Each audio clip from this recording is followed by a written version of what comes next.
Alright, so in theory, if I've done this right, I should have video and audio here, hopefully at an appropriate level. Um, we'll find that out here in a second.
Okay, what about now?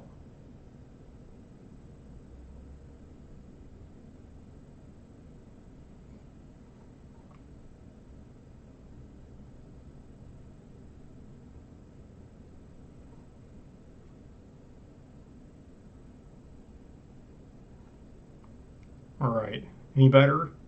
It shows as if it's. So I'm getting like equalizer function now, but that's near as I can tell. Brilliant. Okay, that's fine. I'll figure that out later. I'll just use this alternate mic. Hopefully the sound quality, hopefully you can still hear me fine. Sweet. All right, well, now then. Just as I was saying, it was going so much better than the last time I tried this where I had a bunch of technical issues to start with. But yeah, that's what we do here.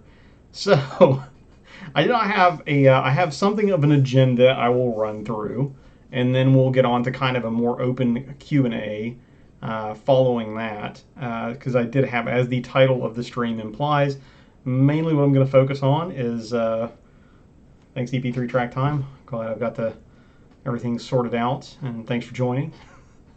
But so I've got a short agenda that I have. I was going to talk about, as the title implies, a little bit of what's next.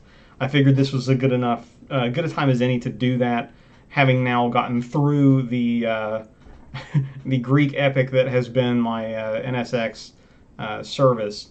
They would completing that service cycle, getting the car a new timing belt, water pump, all the coolant hoses, new radiator, realigning a CV joint, and then also doing some stuff to the additional stuff to the steering rack that I have yet to talk about, but I will a little bit in this video without giving away any spoilers or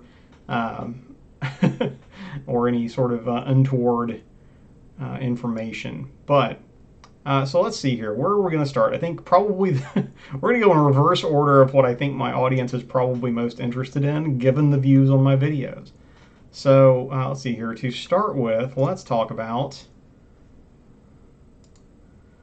what is next with the Gallardo. That's the last video that I did, was replacing the rear view mirror. Small job, but one that's kind of, it's one of those things that is, I guess, having read a little further into that and gotten a little further information, I think it's more of like an Audi family issue where those auto dimming mirrors just fail, and then the whatever what's that? No, in my head, the auto dimming gel that's inside them that has a fun technical term that I can't remember off the top of my head. Electrochromic gel inside is apparently doesn't play nice with interior finishes. But it's entertaining to me that I have I got a Lamborghini with 67,000 miles on it that's lived probably most of its life inside. Granted, it did come from hot climates, so I think it came to me from originally Southern California. Yeah, no, 50% of her budget, 5 weeks. No, I wish it was just 5 weeks for that service, but it was impossible to get parts. It was ridiculous. That was the holdup. If I'd gotten, when I originally went to order everything, if I'd gotten that in, I probably would have been done. I mean, filming always takes longer, but certainly by early March, if not mid-February, not end of April, which is painful. But yeah, so anyway, did the mirror Lamborghini. Again, that car, 67,000 miles, probably lived most of its life inside, even though it was in a hot climate. And then I also, we have our like kind of beater is a 1999 Mercury Mountaineer that just has lived outside its entire life and has 230 something thousand miles on it. Has an auto dimming mirror, just fine. So we're not like one supplier. Apparently the Irish or Canadians or whoever it is don't know how to make an auto dimming mirror that doesn't melt. But so next for that car, I have high flow cats that are going to go on it to replace the stock cats for not necessarily purely for fun reasons, which I will get into in that video, but the short version is the stock cats on those cars are kind of time bombs. I've also got, I have on the way, it's going to get a fire extinguisher. It's going to get a little bit more maintenance stuff. Its electronics are kind of confused. I think the car thinks it is German or something. I mean, I guess German market, just to be clear. I have a couple of, I have a couple of coolant lines that I want to preemptively or proactively replace on it as well. So I replaced the one that was, that had been actively broken when I bought the car finally. I actually did that pretty early on. But there are a couple of others that I have the parts for that I just need to go in and get in and do it. And again, I'd been intending to do that, but the NSX is where I can work on the car, so that didn't get done in the meantime. And then I'll probably do, in the interest of protecting investment, I'll probably at that point in time, once I get all that stuff sorted out and I'm done touching everything, then I'm going to go take it to a local shop here and have it get a paint correction done and get some PPF put on at least the high traffic areas. And probably have to pay them a little bit extra to get rid of the rest of the wrap that the previous owner peeled off that had it was applied with liberal amounts of adhesion promoter, which is super unfortunate. But yeah, so that's and then somewhere after that happens, maybe towards the end of this year. Um, Hopefully towards the end of this year, depending on how everything else lines up and how the schedule falls. Actually, try and get it to its first track day, and that should be fun. So we will see how that works out. But that is what's next for the Gallardo. So let's change gears here just a little bit. We'll get the swap over here for what's next for the NSX now that we have it all more or less ready to go. Mainly drive the damn thing is what's next for the NSX. I'm actually going to take it up. Yeah, so we are live. I was trying to think in my head, like, hang on, I got to date adjust this. No, I don't. It's this Sunday. I'm taking it up to an autocross. It's kind of like a miniature track day simulation, basically. It's instead of driving, 6 or 7 hours, I'm driving an hour and then doing an autocross instead of doing a track event. So that should give me a good idea if I'm good to go or not. And I'm also going to use that as kind of the last, the last straw, if you will, or the last tiebreaker on the steering situation to see if that will pass muster, or if I need to make a hopefully small regressive step there to get things as they should be. So once we've done hopefully successfully an autocross, fingers crossed, then we will go probably make another pass, do a kind of a final alignment check. Again, they took it over just to the tire barn here, and they were able to get it 90% pretty quickly. In kind of a lunch hour without a lot of time to spend on it. I'll probably either take it back because I think they have a warranty. Actually, one of the guys that did it commented on that video, and I was like, "There's 90-day warranty on that, so if you do need to make changes, I don't know, maybe I'll take them up on it." I'll either take it to them, or there's another shop right down the road that's a little more lunchtime convenient, but I can drop the car off with them and stuff like that. But it's a shop that I would drop the car off with, and they do the European Auto Garage. If you're in Knoxville, I think 90% of the time, if I need something, that's where I am. From a shop standpoint, I used Tire Barn because it was easy to work in, and again, that location has been good to me. But let's see. So once we get that, then assuming everything is checked out, I don't need to fiddle with the steering at all. Then it's time to go sign up for track days. And I'll talk about that here in a second. Otherwise, on the NSX, I've got just some small quality of life updates coming. Nothing really invasive. Looking towards kind of further off in the distance, maybe next off season. I may do yet another exhaust reconfiguration. It's one of those things where the distances that I cover on the highway and the increasingly draconian sound policies at a lot of tracks, that I really kind of on my really want to drive it list. I think Laguna Seca is one. What's the one in Connecticut? Oh,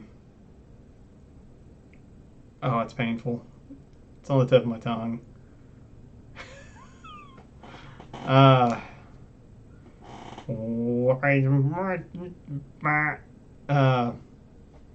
okay, it's not happening. Anyway, lots of draconian sound policies at tracks that I desperately should remember the name of. But so just to get it back to where it's more of just almost, more GT sound levels for the cross-country trips, and then not in any danger of running afoul of any sound ordinances pretty much anywhere. I don't know. I'll probably do something in kind of in exchange there. I had some thoughts about kind of no, okay, hang on, now I gotta look. It's gone too far. Gotta look it up. Or I'll remember it as soon as I find it here. Hang on.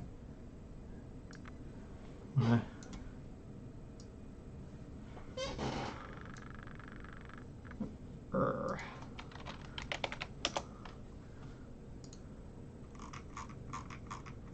is that stupid track?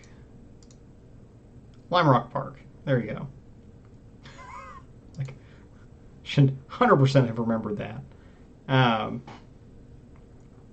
Yeah, I know they have really serious sound restrictions and things like that.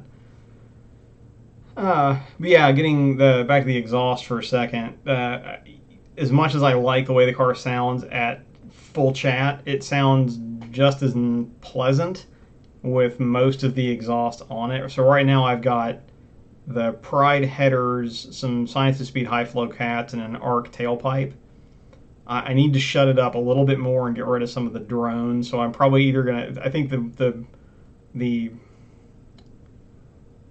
budget route is probably going and finding an OE tailpipe.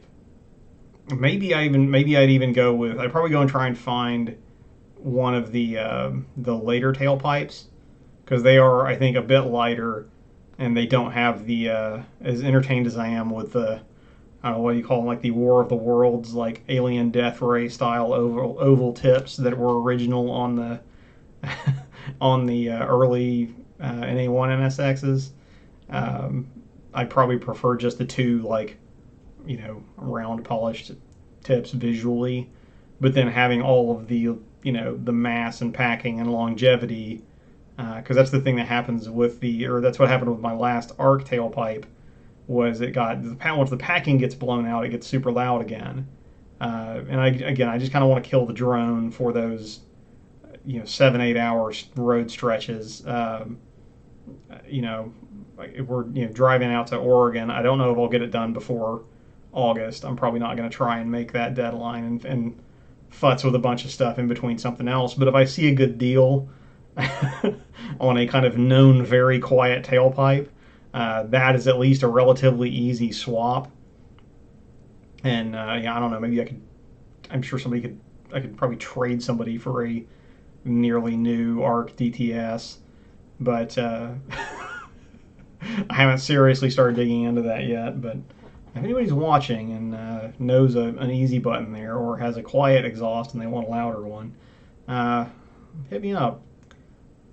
And then also, kind of along with it, I was considering some mild weight reduction measures to offset any increase in in mass from adding a more substantial exhaust back on the car. But that's, I think, where we are with the NSX. Again, probably next off season, I might even consider doing something crazy like fixing the front bumper. I don't know. We'll see. We're probably not going to do that this year before we drive it all the way across the country again, through the Midwest and through the the dust and rocks that are that parts of, like, Colorado, Montana, Wyoming and stuff. I've lived out there enough to know better. But so that's where we're going to end up with the NSX. And then now it's kind of on to more of the track stuff. So I will have a better idea of my schedule. I do not have a bulleted list of tracks that I'm going to be at a given time. That has been an aspiration of mine that I have yet to actually achieve. Previous years, 2019, 2018, it was more of, I wanted to make sure the car was sorted out, or had whatever ailment of the week was dealt with before I committed to an event. In 2020, obviously, I was having to pay attention to COVID restrictions and my own situation there. Generally speaking, I was coming back from the couple of events I did. I was coming back and waiting the requisite week or two before I would go and commit to something else, just to make sure I wasn't part of the problem. But so end of this year, hopefully that's going to be an improved situation, and I'll have a little bit more latitude to work with there. I will probably start off hitting some regionally convenient, stuff like track night in America. Really simple events, inexpensive, easy to get to usually. Although I do have a kind of short list of big ticket tracks that I would like, or not big ticket tracks as far as event expense. I mean, one of them is, but more of a marquee track, I guess. That I haven't been to. EP3, since you mentioned Watkins Glen, that's definitely one of them. I definitely have that. That's kind of on the short list, and that's one that I would probably try and get to midsummer because I said back in the day, my family used to take our kind of family vacation was a big track event. And I say track event, it was a big like Italian car show and track event. My dad had an old Di Tommaso Pantera that we would take up to Pocono, Pennsylvania, and there was a big, a big to do, the La Bella Macchina d'Italia show, and then they would do a track event at Pocono International along with that event. And that was always a really nice break from the humidity. One year we did actually go from there. I believe we did that first and then went up, or the other way around. I don't remember, but we did a combined trip where we went up to, did the Pocono event, and then went up the rest of the way up to Watkins Glen for, I think it was a Shelby Club track event there. I was too young to really kind of enjoy that because I think it was well, yeah, I guess it's because I just read that because I was looking, I think, at Chin Motorsports website, and you had to be 18 to be in the paddock at all. So, whatever I was at the time, probably 10. I was actually I wasn't even. Yeah, no, I was probably 10 or 11. I was kind of limited to just wandering the grounds and playing with the camera or whatever else it was that I was doing at the time. But so that would be a fun one. Also, kind of the two, I want to say,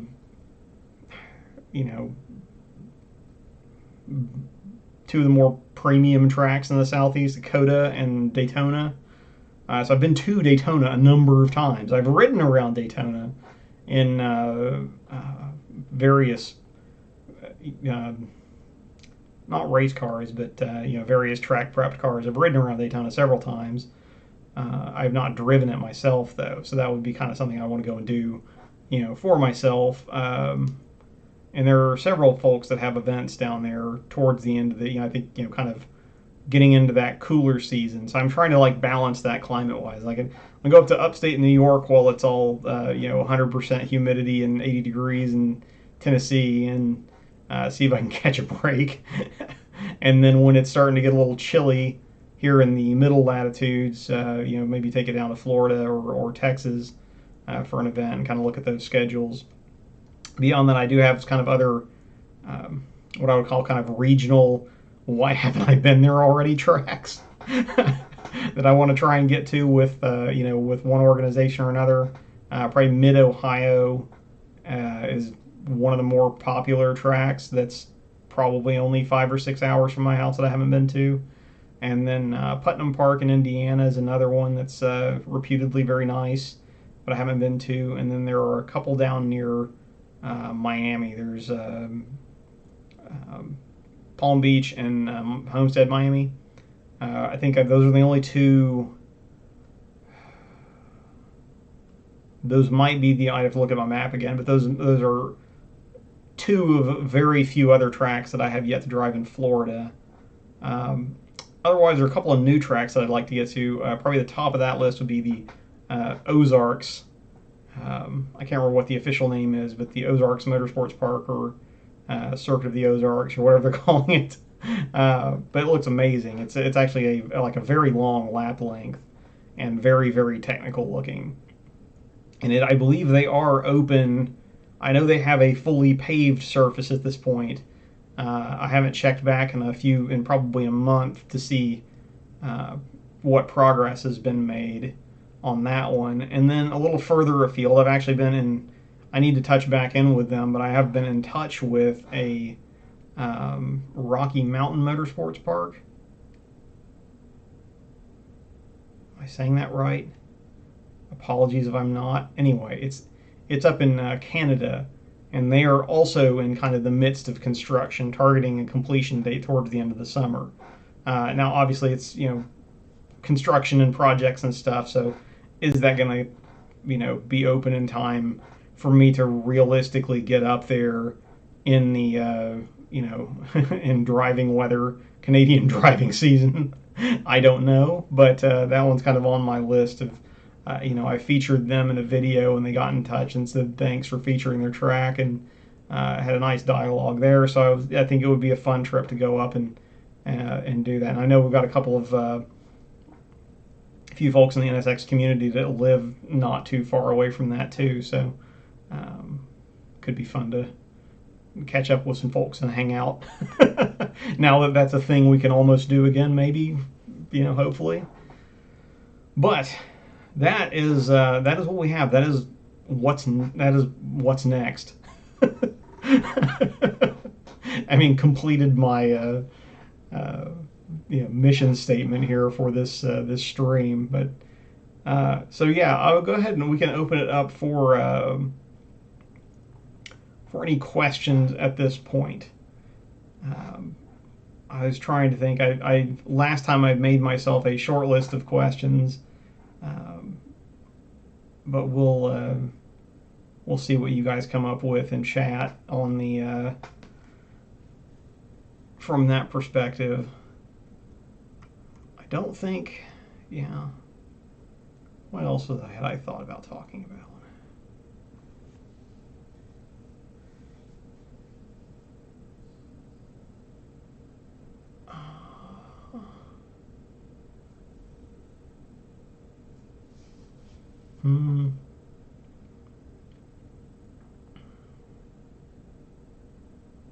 I don't know. I've had some other harebrained ideas about stuff on the channel. I know I talked briefly about because I never followed through with this, but I may consider doing some kind of sim streaming, mainly as an additional thing that would not replace any kind of current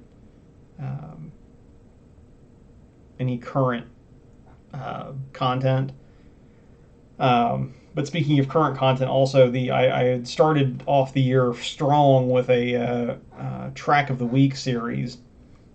We see how long that lasted, about a month, and then I realized that I did not have the personal bandwidth because I don't, at this point in my YouTube career, such as it is, I also have to have a full-time job, so I did not have the please subscribe.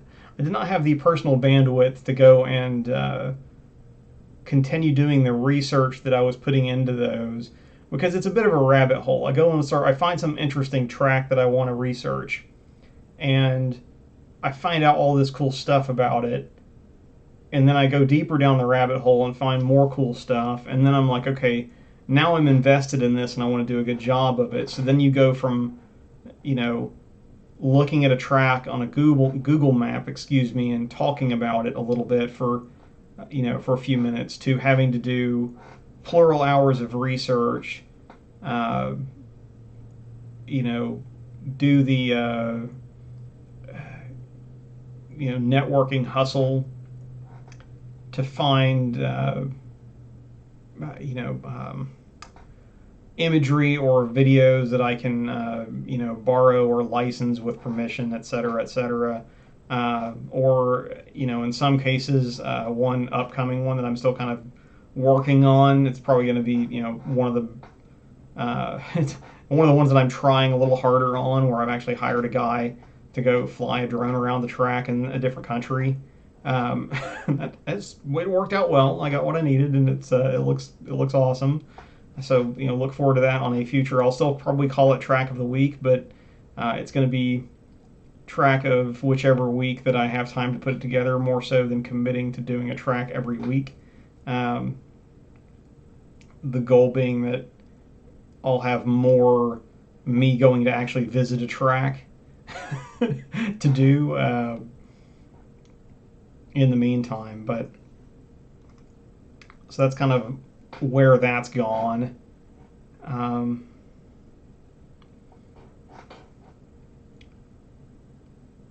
other things.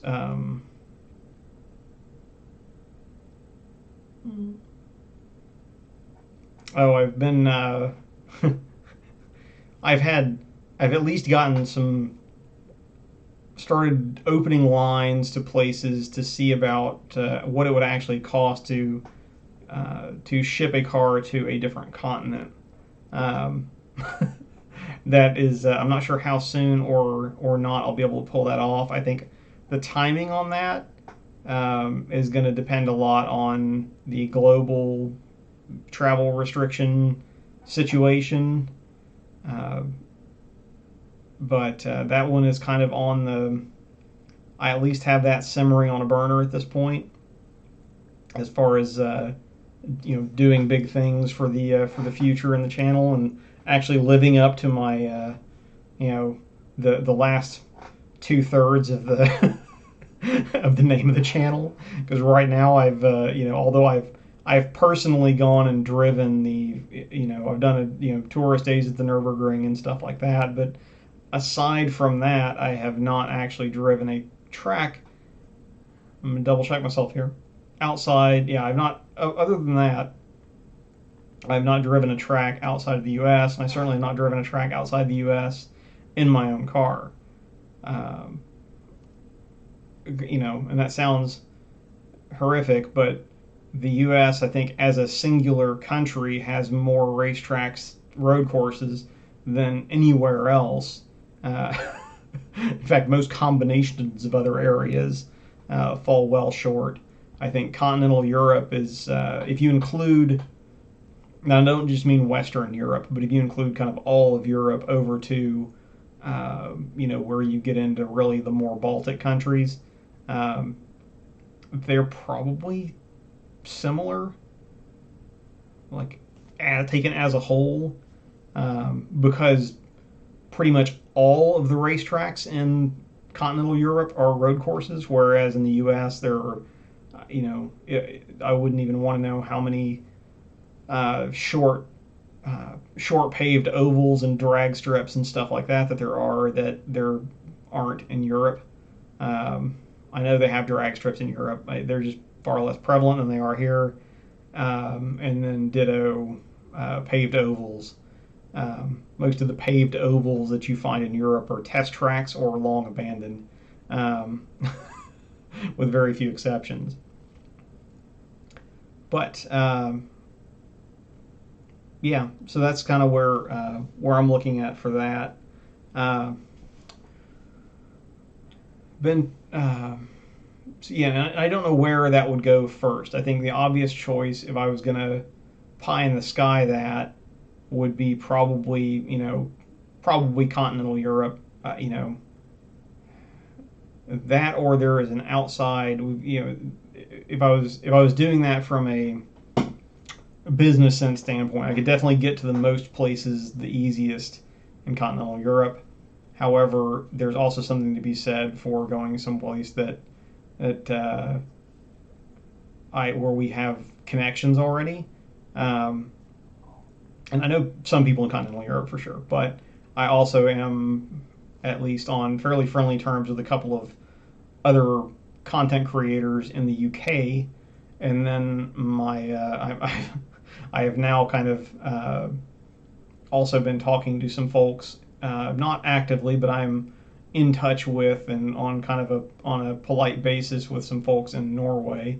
And given that my wife also went to school there, she knows some folks in the area, so it would be kind of a neat trip, and that would be kind of a good one. It's just a matter of working through the logistics of when is best to do that, where is it best to get the car, all the deal of like, if I'm going to spend, $4,000 or $5,000 to get a car sent over, how can I best align that with doing the most stuff? So that I get, bang for my buck. I can go over and before my, import welcome runs out and I have to ship the car back to the States, like how much can I get, concentration of stuff? And I always kind of, yeah, No, EP3, no kidding. I think in it, but again, I was like, I don't know how easy or not that's going to be post Brexit, but I would hope they would be kind of more welcoming to the tourism at that point, maybe. But yeah, no, I've got a couple of folks over there that I could go and probably, um, I would have some tour guides that could show me around and at least get me through the ropes of getting into some events and things like that. Um, because I mean the area when I did a while back, I did a racetrack real estate video where trying to find like how many where you could live and be closest to the most racetracks, and I think like that southern end of England is just there you can't swing a dead cat without hitting a road course around there, around about London, obviously not city center, but you know outskirts of London, they're just as lousy with the racetracks, which is great. Um, and it seems there like again, I don't know. I don't really know the track culture there well enough, track day culture there well enough to know how easy or not it is to just show up and do that. It's one of those things that uh, it always shocks me because Europe and UK or in US, you always have this weird juxtaposition of we can do stuff here that they were just aghast at that we can end up doing with cars on the road and things like that. But over there, because it's far less, it's a lot less litigious.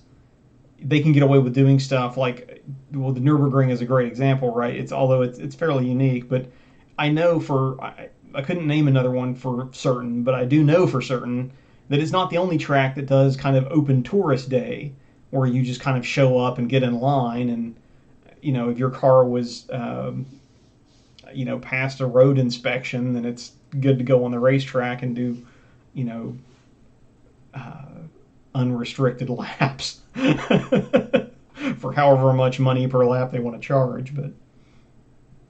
But yeah. Now, I mean, and of course, obviously, UK, well, English, well, American English is my first language, so I just have to remember to translate. That the trunk is the boot and the hood's the bonnet and the whatever else. Two nations divided by a common language, I guess. But I also I speak enough German to be dangerous, and my wife speaks enough Norwegian to probably at least find food, restrooms, and lodging probably. She's a little rusty, but she's been catching up pretty quick on that. So, um, Track Time on Facebook, is that the name of it? Is it just Track Time group name?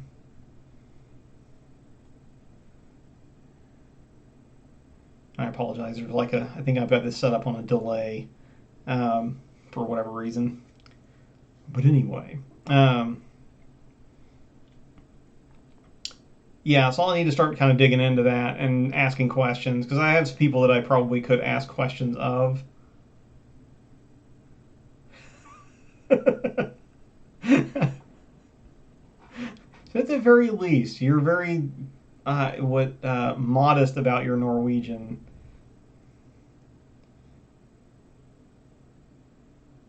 Okay, thanks, EP3. I will check that out. Um, to see if I can just kind of get a feel for what's involved and what's required and stuff. I spend probably I spend probably too much time honestly consuming on YouTube more when I should be probably producing for YouTube. But I do try to kind of walk around or go and watch track day stuff from other countries specifically just to see kind of how it functions. But